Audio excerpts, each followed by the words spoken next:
राधे राधे। स्वागत है आप सबका आपके अपने चैनल निष्ठा भक्ति भाव पर। आज अष्टमी के दिन महागौरी के पावन दिवस की आप सभी को हार्दिक शुभकामनाएं। चैत्र नवरात्रि के 8वें दिन 16 अप्रैल 2024 के दिन मंगलवार को मां दुर्गा के 8वें स्वरूप महागौरी की पूजा होती है। महाअष्टमी तिथि का विशेष महत्व होता है। इस दिन कन्या पूजन भी होता है। मां महागौरी की पूजा करने से सभी पापों से मुक्ति मिलती है और अखंड सुहाग के साथ सौभाग्य की प्राप्ति होती है। देवी भागवत पुराण में बताया गया है कि माँ के 9 रूपों और 10 महाविद्या सभी आदि शक्ति के अंश और स्वरूप हैं।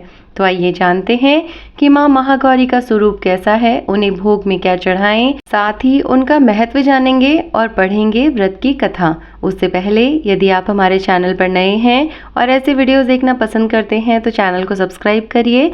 और आज का वीडियो अगर आपको अच्छा लगता है तो वीडियो को लाइक और शेयर जरूर करिएगा। कमेंट में जय माता दी लिखना मत भूलिएगा।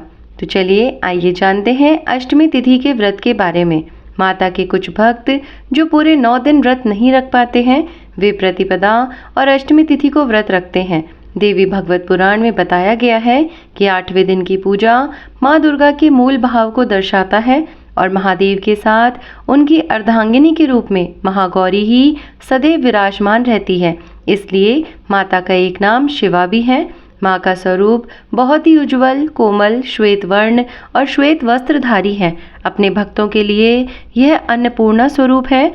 माँ महागौरी का रंग अत्यंत गोरा है। इनकी 4 भुजाएं हैं। माँ बैल की सवारी करती है।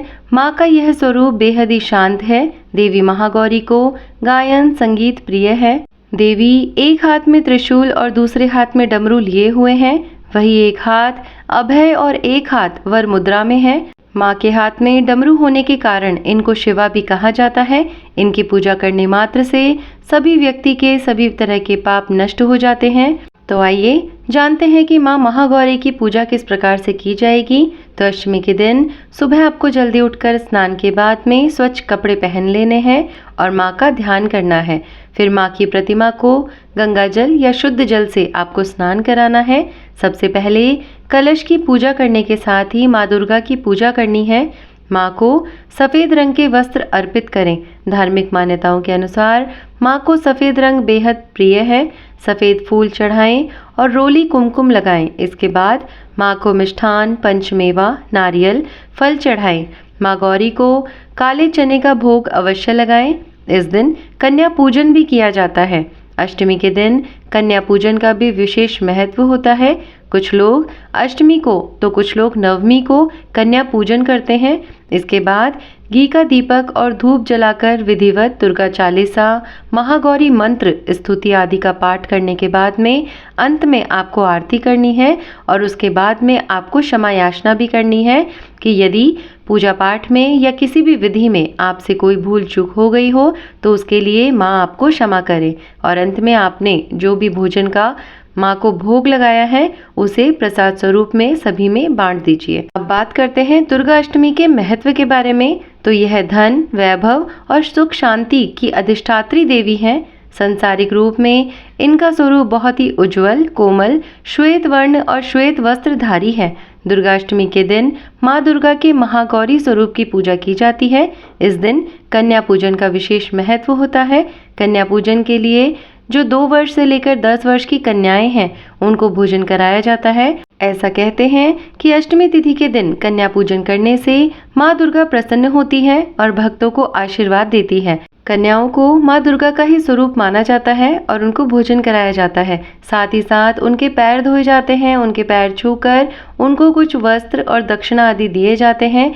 कुछ भी चीज़ जो बच्चों को पसंद होती है आप वो भेंट में दे सकते हैं। उससे भी बच्चे बहुत ज़्यादा खुश हो जाते हैं, जिससे कि आपका ये जो व्रत है ये पूर्ण होता है। यदि हम महागौरी के नाम का अर्थ देखें तो वह है अत्यंत उज्जवल, स्वच्छ रंग, चंद्रमा की तरह चमक वाला होता है। महा मतलब महान और गौरी का मतलब होता है उज्जवल या स्वच्छ। शास्त्रों में अगर देखें तो महागौरी को पवित्रता का प्रतीक माना गया है, जिसे आमतौर पर बैल की सवारी करते हुए सफ़ेद रंग में चित्रित किया जाता है। इसके अतिरिक्त उन्हें 4 हाथों से दर्शाया जाता है। तो चलिए अब इसी के साथ सुनते हैं महागौरी की उत्पत्ति की कहानी। तो वह कहानी कुछ इस प्रकार है। राक्षसों शुंभ और निशुंभ को केवल पार्वती के कुंवारी अविवाहित रूप द्वारा ही मारा जा सकता था। इसलिए ब्रह्मा की सलाह के अनुसार शिव ने बिना किसी कारण के बल्कि उपहासपूर्ण तरीके से पार्वती को बार बार काली कहा। इस चिढ़ाने से पार्वती उत्तेजित हो गई, इसलिए उन्होंने सुनहरा रंग पाने के लिए ब्रह्मा की कठोर तपस्या की। ब्रह्मा ने उन्हें वरदान देने में अपनी असमर्थता बताई और इसके बजाय उनसे अपनी तपस्या रोकने और राक्षसों शुंभ और निशुंभ को मारने का अनुरोध किया।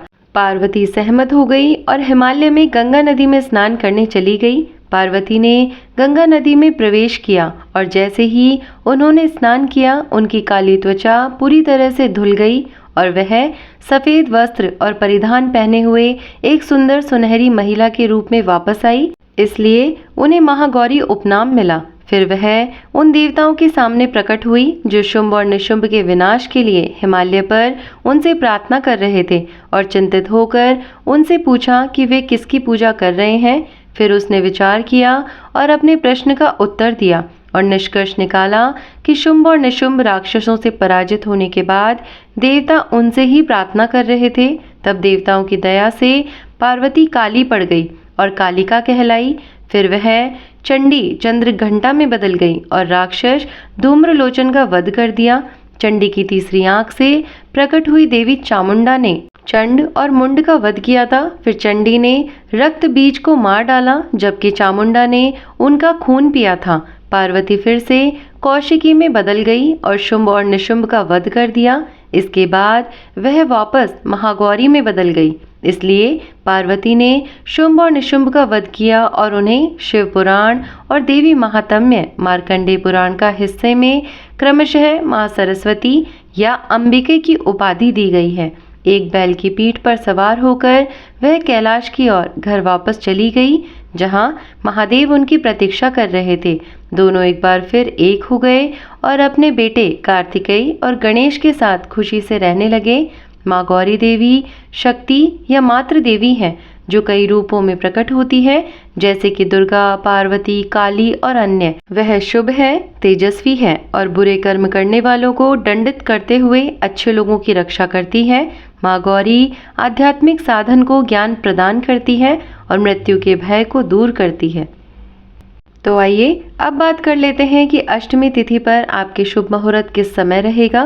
तो सबसे पहली बात तो कि चैत्र माह की शुक्ल पक्ष की जो अष्टमी तिथि है वह 15 अप्रैल को रात 12:11 से प्रारंभ हो चुकी है।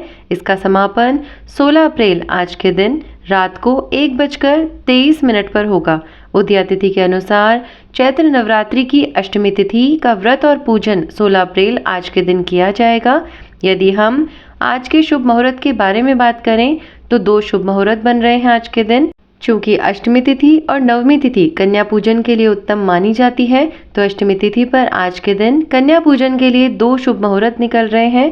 पहला शुभ मुहूर्त सुबह 7:51 से सुबह 10:41 तक का रहेगा और दूसरा शुभ मुहूर्त यदि हम बात करें तो वह रहेगा अभिजीत मुहूर्त, जो कि सुबह 11:55 से दोपहर 12:47 तक का रहेगा। तो ये दोनों जो शुभ मुहूर्त हैं, इन शुभ मुहूर्त में आप कन्याओं को भोजन करवा सकते हैं और उनकी खूब सेवा कर सकते हैं, ताकि माँ महागौरी और माँ दुर्गा आप पर बहुत ही ज़्यादा प्रसन्न हो और आपके लिए ये जो नवरात्रि है ये बहुत ही शुभ और मंगलदायक रहे। आज के दिन एक उपाय भी किया जाता है, जो कि एक कटोरी में आपको चांदी का एक सिक्का रखकर माँ गौरी को अर्पित करना है। इसके बाद माँ गौरी से धन के बने रहने की प्रार्थना करनी है और फिर इस सिक्के को धोकर सदैव के लिए अपने पास जहाँ पर आप धन रखते हैं या आपके पास यदि कोई तिजोरी है या फिर कोई ऐसी अलमारी है उसमें आपको इसे रखना है। ये आपके लिए बहुत ही ज़्यादा शुभ रहता है। और साथ ही साथ एक बात और जो रह गई थी वो मैं आपको अभी बता देती हूँ कि माँ महागौरी को नारियल से बनी मिठाई का भोग लगाना चाहिए, क्योंकि आज के दिन माँ को नारियल से बनी हुई मिठाई का भोग लगाना बहुत ही ज़्यादा अच्छा रहता है, क्योंकि माँ को ये बहुत ही ज़्यादा पसंद है। तो यह था आज का वीडियो। उम्मीद करती हूँ कि आज की ये जो जानकारी है आप सभी को पसंद आई होगी। आज का वीडियो अच्छा लगा हो तो लाइक और शेयर ज़रूर करिएगा। कमेंट में जय माता दी लिखना मत भूलिएगा। और यदि आप हमारे चैनल पर नए हैं और ऐसे ही वीडियोस देखना पसंद करते हैं तो चैनल को सब्सक्राइब भी करिएगा। तो मैं मिलती हूँ आपसे ऐसे ही किसी वीडियो के साथ में। तब तक के लिए धन्यवाद। राधे राधे। जय माता दी।